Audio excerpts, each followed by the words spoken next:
श्रीराम नवमी उत्सव मुखर नयागढ़ ओडगाँर रघुनाथ पीठ।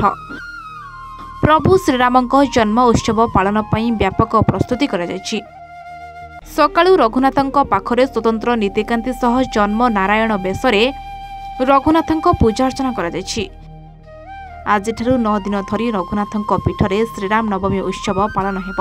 प्रतिदिन संध्यारे रघुनाथ विभिन्न बेशरे अनुष्ठित हेबे। विधि अनुଯାୟୀ रघुनाथଙ୍କ पाखरे चरु अन्न प्रस्तुति करा जाई जन्म उत्सव नीति एवं नाभि छेदन उत्सव पालन करा जायछि। एथिपाई मंदिर प्रशासन पक्षरु व्यापक प्रस्तुति करा जायछि। रघुनाथଙ୍କ मंदिर को पुष्पमाଳରେ सुसज्जित करा जिबा सह रघुनाथଙ୍କ श्रृंखलित दर्शन पई व्यापक व्यवस्था ग्रहण करा जायछि। आज संध्यारे रघुनाथଙ୍କ जन्म नारायण बेश अनुष्ठित हेब। ये प्रभुंकर रघुनाथ पीठ प्रभु होचंदी दारुमूर्ति।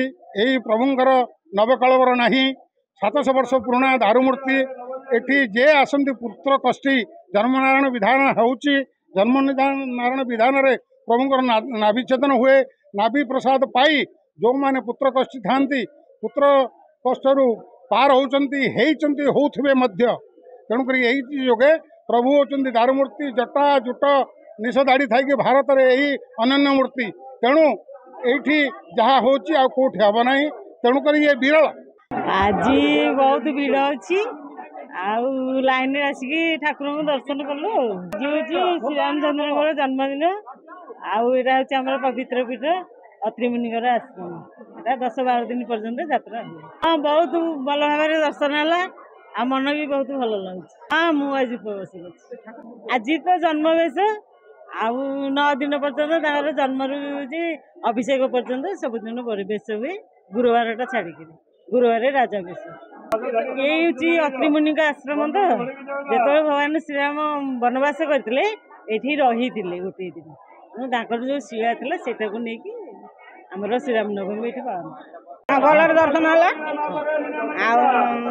ठाकुर भल स्वच्छ देखा जाऊँ। गहली प्रबल किंतु लाइन नौ भारी सुविधा श्रृंखला सुविधा उपवास। ठाकुर जन्म हो सारा जहाँ पणा पानी पीबू।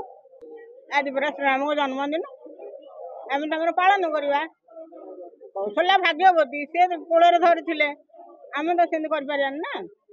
आम टे पालन करवा। नयागढ़ मानस कुमार साहू रिपोर्ट A1 ओडिशा।